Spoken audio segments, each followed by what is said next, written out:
Jadi sekarang kita mau ngapain, Cek?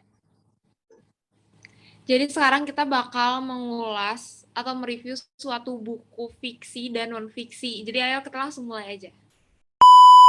Nah, aku mau review buku yang aku baca dan judulnya itu Time of Your Life. Kamu tahu gak sih tentang buku Time of Your Life ini? Aku baru dengar sekarang sih, kayak ya baru dengar banget. Sebelum-sebelumnya aku belum pernah lihat di sosial media atau apapun sebelumnya. Emang novel yang kamu baca itu novel fiksi atau non-fiksi? Nah, Time of Your Life ini termasuk novel non fiksi dan aku dapat rekomendasi ini dari Twitter. Oh gitu, kalau boleh tahu banyak gak sih halamannya?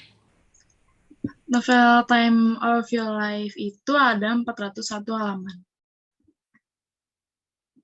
Oh tebal juga ya, emang novelnya bahas tentang apa sih, nyeritain apa?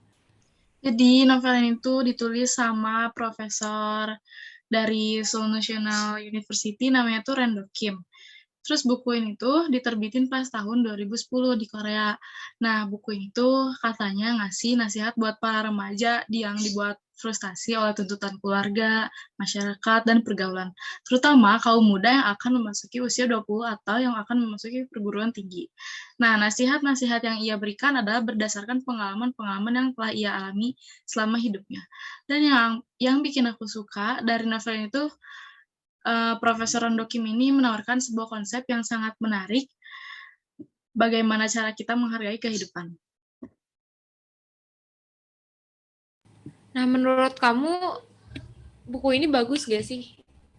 Menurut aku sih Atau bagus-bagus gimana? aja.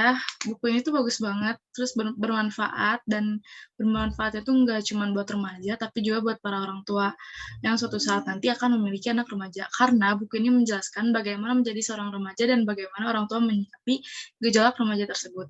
Hal ini sangat wajar mengingat Profesor Andoki menulis buku ini untuk anak-anaknya yang menginjak masa remaja. Oh bagus juga ya, rekomen banget nih buat kita di usia remaja ini, apalagi kita mau masuk perguruan tinggi. Tentunya kita harus bisa menghargai waktu ya semuanya. Nah, bener banget, Cek. Oh iya, aku juga penasaran deh sama novel yang kamu baca. Nah, oke, jadi novel yang aku baca itu judulnya The Shark Caller atau Sang Pemanggil Hiu. Sebelum aku jelasin lebih lanjut lagi nih tentang buku yang aku baca ini, kamu udah pernah dengar belum tentang buku ini sebelumnya?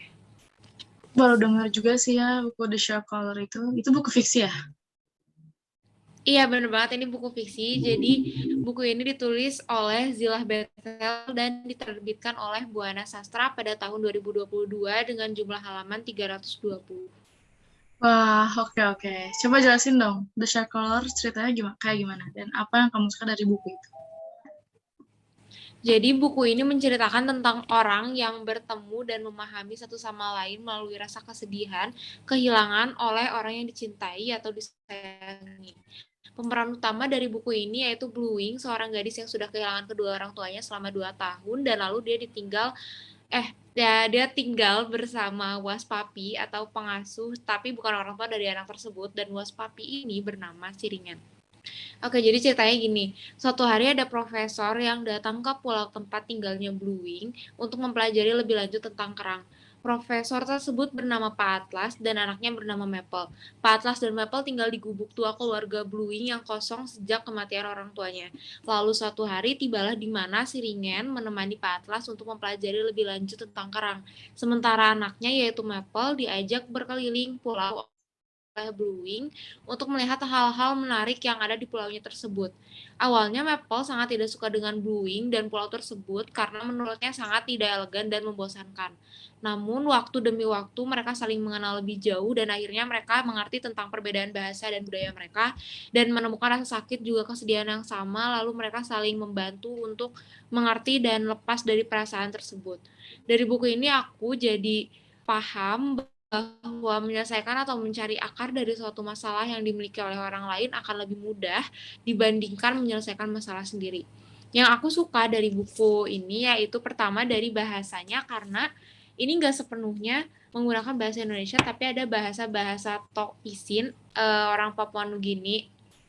yang biasanya pakai, dan yang kedua karena gambar dan ilustrasi yang sangat membantu kita sebagai pembaca dapat menggambarkan tempat, suasana, dan gambarnya juga sangat menarik. Wah, oke. Menarik banget sih ceritanya. Nah, tadi kan ada bahasa lain ya. Itu gimana cara baca bisa tahu arti dari kata-kata itu?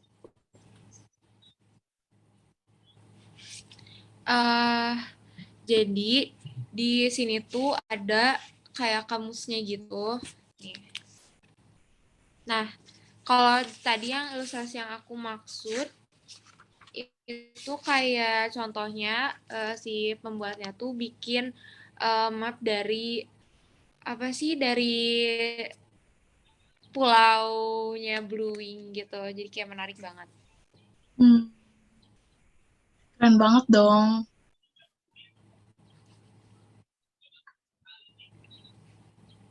Iya, jadi dan buku ini juga ditujukan untuk yang usianya udah 15 tahun ke atas. Jadi buat 15 tahun ke bawah belum boleh gitu loh. Belum begitu direkomendasikan untuk beli buku ini.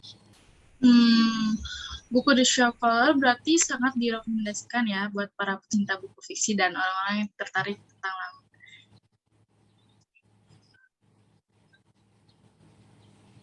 Iya, betul banget. Oke, mungkin dicukupkan ya review buku fiksi dan non-fiksinya. Sekian dari kami. Terima kasih.